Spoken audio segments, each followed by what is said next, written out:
aí, será que nesse momento, agora, com juro lá nas alturas, Bolsa Brasileira está de graça ou é uma cilada? Vale a pena investir na Bolsa Brasileira hoje? É sobre isso que a gente vai falar nesse vídeo. Vem comigo. A você que está chegando agora, seja muito bem-vindo. Eu sou o Luan, consultor de valores imobiliários, e neste canal eu te ajudo a alcançar a liberdade financeira. E aqui eu quero falar sobre o famosinho Ibovespa, que nesse ano segue caindo. Na verdade, o Brasil como um todo teve uma performance muito ruim nesse ano. Fomos uma das piores moedas do planeta nesse ano em relação ao dólar e tivemos um desempenho bem ruim na nossa bolsa de valores e também no índice principal dos fundos imobiliários, que é o IFIX. Mas nos atendo aqui ao Ibovespa, vamos avaliar se esse é o momento mesmo de comprar ou você deveria estar picando a mula de Ibovespa aqui no Brasil. Olha, de acordo com o último fechamento, Ibovespa voltou para a casa dos 125 mil pontos. Colocando aqui em YTD, a gente vê o acumulado do ano. No ano, o Ibovespa está caindo 6,10%.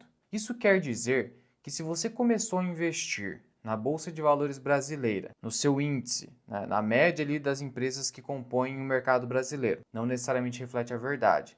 Muitos gostam do IDIV, a gente pode olhar para o IDIV também. O IDIV subindo 2,68%. Isso aqui mostra pra gente o seguinte, pessoal. Dividendo tem muito valor no Brasil. Não tenha dúvida disso, tá aqui. Enquanto que o Ibovespa caiu 6,7, aqui subiu quase 3. Ainda é pouco? É pouco, porque se você tivesse começado em janeiro a investir na bolsa, e tem gente que começou, se está com uma performance parecida com a do Ibovespa, está perdendo entre 5 a 6%. Se você está próximo do IDIV, empresas de dividendos, está ganhando entre 2 a 3%. Se você está 100% alocado em ações. Lembre-se que uma carteira diversificada não deveria ter só ações, até para não ficar passando calor nesses momentos de baixa que fazem parte do ciclo da sua carteira. Anos serão ruins e outros bons. Se você for um bom investidor, tomar boas decisões, no final das contas o que você quer é vencer a média de mercado ou se manter na média de mercado, mas no mínimo ganhando da inflação com alguma folga.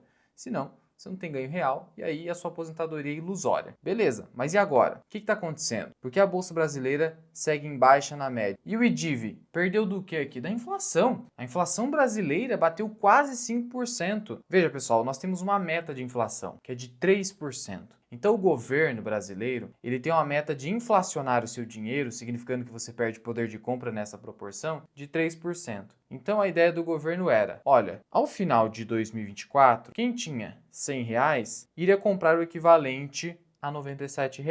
Acontece que o governo, para variar, descumpriu essa meta. E aí, sabe qual é a nossa inflação desse ano? Oficial. E aí você pode questionar o método de cálculo, mas a oficial está dizendo isso para a gente. A nossa inflação deve fechar o ano de 2024 em quase 5%, muito acima da meta. Apesar de uma taxa Selic que está agora em 12,25% no ano, sendo que o mercado já está esperando uma Selic, sabe de quanto? De mais de 15%. Juro futuro apontando para 16%. Então note o seguinte, apesar de uma taxa Selic tão alta assim, inclusive projetada, ainda assim o IPCA ficou bem fora da meta, significando que estamos num cenário de inflação alta e de descontrole completo do câmbio no país. Olha o que aconteceu. Após atingir 6,20, o Banco Central faz segundo leilão na sessão e dólar recua. O Banco Central vendendo dólares, mas isso aqui é uma medida que não resolve o problema. É ficar enxugando gelo, porque o que a gente precisa para esse câmbio recuar mesmo, ou se manter estável, é basicamente reduzir o risco fiscal aqui no Brasil. E você poderia estar me perguntando, tá, Luan,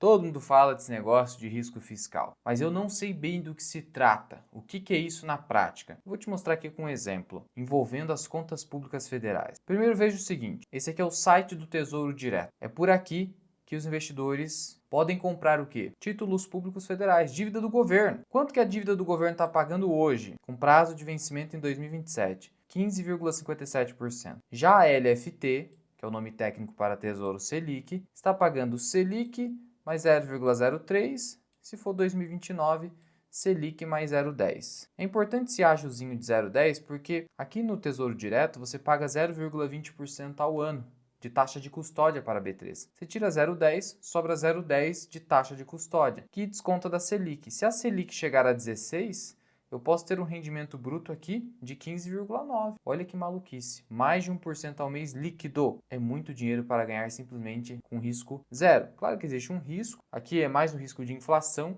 porque o governo pode simplesmente imprimir dinheiro para pagar a sua dívida. A dívida está na moeda brasileira, o governo que imprime a moeda brasileira. Tá vendo como é fácil não se submeter ao risco de crédito aqui? Como que tem risco de crédito se o governo pode imprimir para te pagar? Mas é aí que tá. Não é tão simples assim como a gente fala na teoria. Porque se a gente está vendo um cenário de inflação alta e o Banco Central não consegue conter esse cenário, o mercado exige cada vez mais taxas maiores. Porque o mercado fala o seguinte, olha, se a moeda desse país vai ficar se inflacionando, eu quero cada vez taxas maiores. E aí, essa taxa se reflete no aumento expressivo da dívida pública. Pessoal, a cada 1% na Selic significa 50 bilhões de reais a mais de débito para o governo. É muito dinheiro. Então, pensa o seguinte, se o governo apresenta um pacote fiscal aí que eventualmente pode economizar, sei lá, 100 bilhões. 2% na Selic já anula completamente isso. Então a situação do governo hoje é muito complicada, porque o governo ele fez um crescimento da economia com base em esteroides, injetando ali via gasto público um crescimento da demanda, melhorando o poder de compra das pessoas no curto prazo, aumentando o emprego. Por isso que a taxa de desemprego está relativamente baixa, mas isso gerou esse caos todo, porque isso não é sustentável. Afinal de contas, a oferta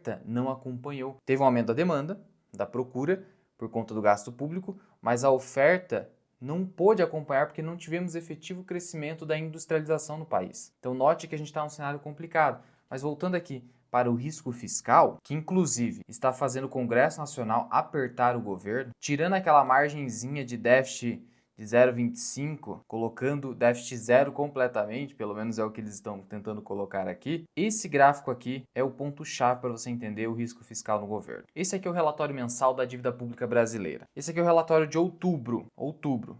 E olha só o que está acontecendo. Tá vendo essa barrinha laranja nesse gráfico em barras? Esse pedacinho laranja está sinalizando para a gente o pedaço da dívida pública em taxa flutuante. Taxa flutuante é o Tesouro Selic, que eu mostrei para vocês, que é a LFT. Qual que é o grande problema de estar havendo esse crescimento desde 2015 da taxa flutuante aqui como componente da dívida pública brasileira? Tendo um aumento substancial a partir de 2023. Já estamos quase em 50%.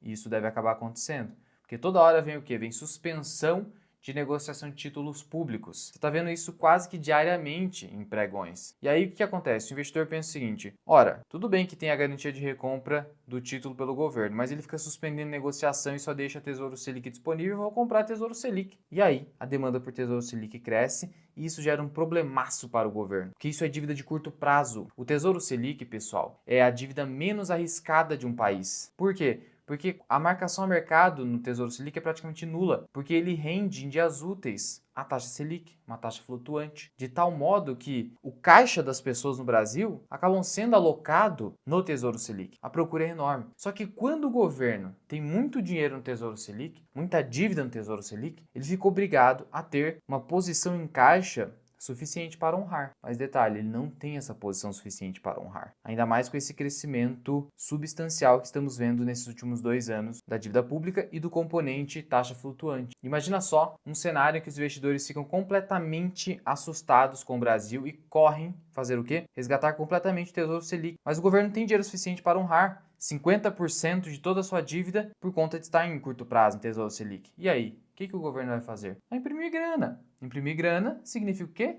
Inflação. Se isso acontece, o mercado exige mais taxa e vira uma bola de neve. O câmbio vai para as alturas, porque ninguém mais vai querer ficar botando dinheiro aqui no Brasil. Então, se você acha que o dólar a R$6 é caro, na verdade, dólar caro é o que você não tem. Eu já vinha sustentando para vocês que posição dolarizada é muito importante para não passar por esse tipo de sufoco. É claro que eu não estou te dizendo já para sair vendendo bolsa brasileira, só estou te dizendo que você não deveria ficar nesse viezinho doméstico de achar que só bolsa brasileira presta, que você só deveria ter bolsa brasileira. Isso é um grave erro e a gente está vendo isso na prática. Então veja que se esse cenário persistir com a taxa flutuante tendo cada vez mais peso na dívida pública, taxas de juros cada vez maiores, Banco Central tendo que aumentar a taxa de juros para tentar conter a expansão inflacionária, isso pode chegar no cenário de dominância fiscal, que seria exatamente isso. Eu tenho que imprimir dinheiro para pagar dívida pública cada vez mais, com uma taxa insustentável que faz com que eu tenha que imprimir mais reais, mais reais, mais reais e vira aquela bola de neve. E aí o aumento da taxa de juros só gera ainda mais inflação por conta dessa impressão de dinheiro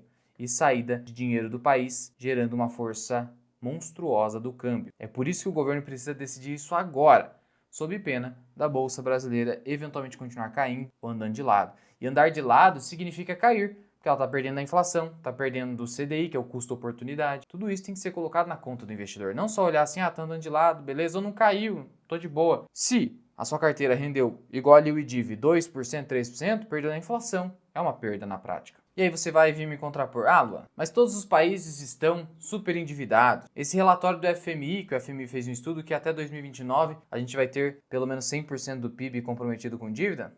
Tem países mais endividados. Estados Unidos já passou de 100% do PIB. Isso é verdade, mas olha só algo muito importante. Qual que é a demanda por real brasileiro e qual que é a demanda por dólar americano? Dólar americano, inclusive, é reserva. Real brasileiro é uma piada. Além disso, quando a gente olha aqui para a curva de juros nos Estados Unidos, o otimismo voltou à tona. A gente está vendo que, no longo prazo, o prêmio de risco está sendo cada vez menor exigido pelo mercado. Isso sinaliza uma confiança nos Estados Unidos, enquanto que, no Brasil, o juro está nas alturas e continua em tendência de alta. Então não cometa esse erro de ficar comparando dívida de país desenvolvido com país emergente como o Brasil. O Brasil precisa ser muito mais cauteloso com a dívida justamente por ser considerado um país mais arriscado e com a moeda fraca. Mas claro, o remédio é amargo, precisa reduzir gasto público. Isso gera impopularidade, o governo não quer impopularidade, o governo não pode trair a sua base. Tem toda essa problemática política. E aí, nesses últimos 2 anos de mandato, geralmente o governo tenta usar a máquina pública para a sua reeleição. Então vai ser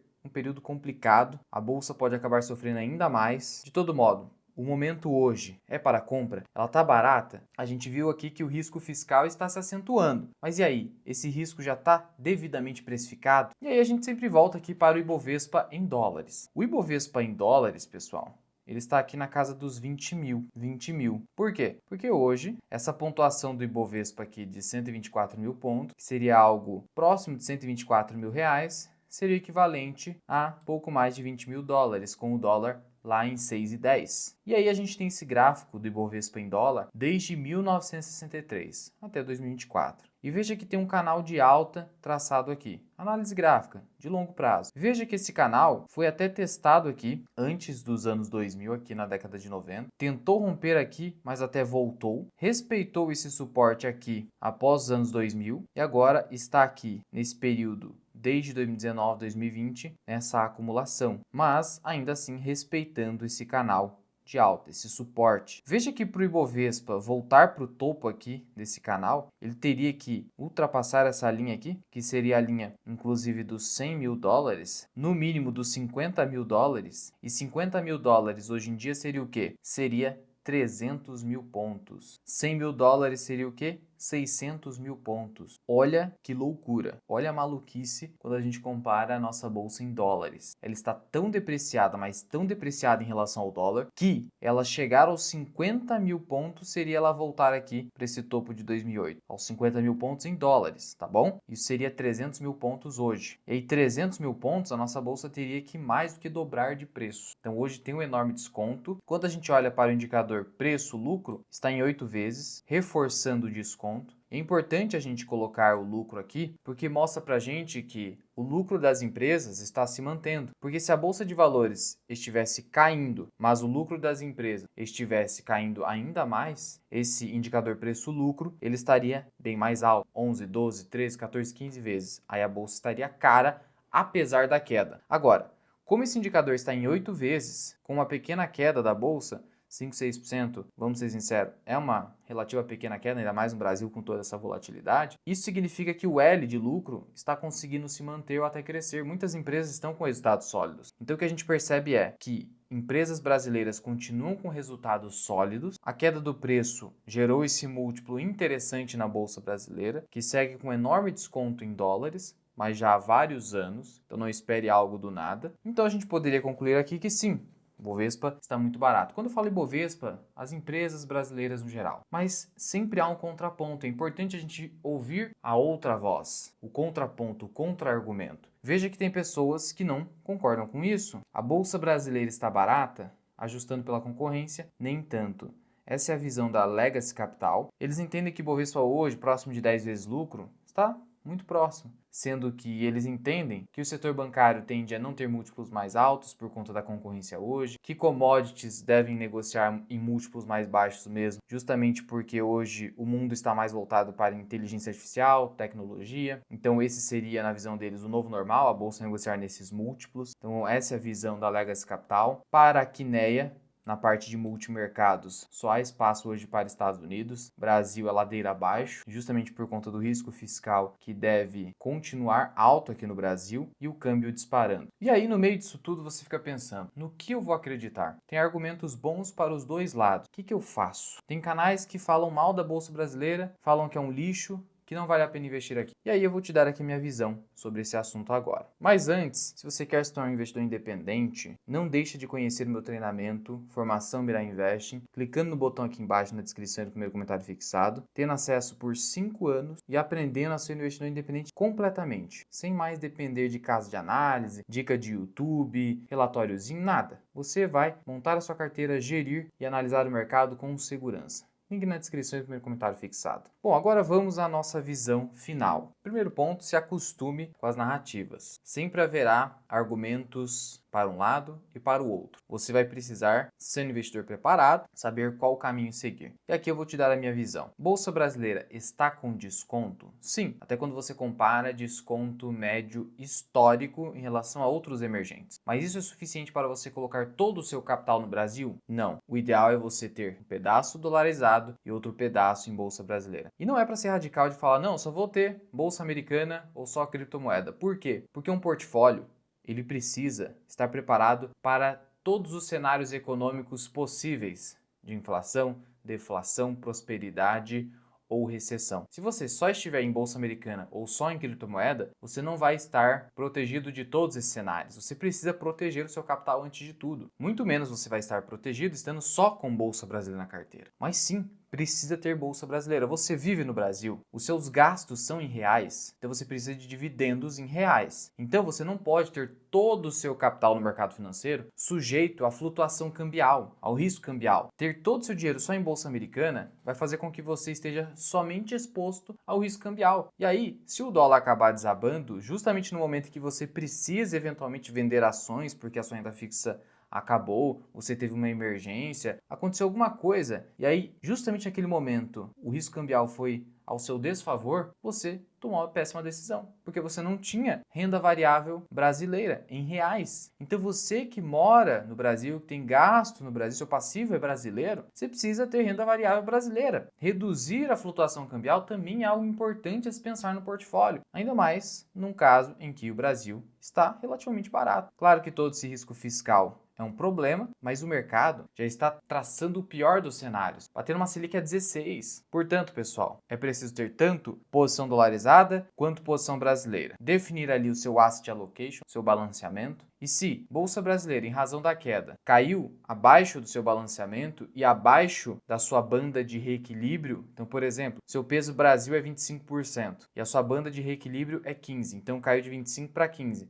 Agora você começa a fazer aportes maiores em bolsa brasileira, ainda mais com esse desconto. Assim você vai conseguir reequilibrar o portfólio e comprar efetivamente na baixa. Fazendo isso, eu tenho certeza que você vai ter um portfólio à prova de crises ao longo do tempo. E você vai me agradecer. Fui!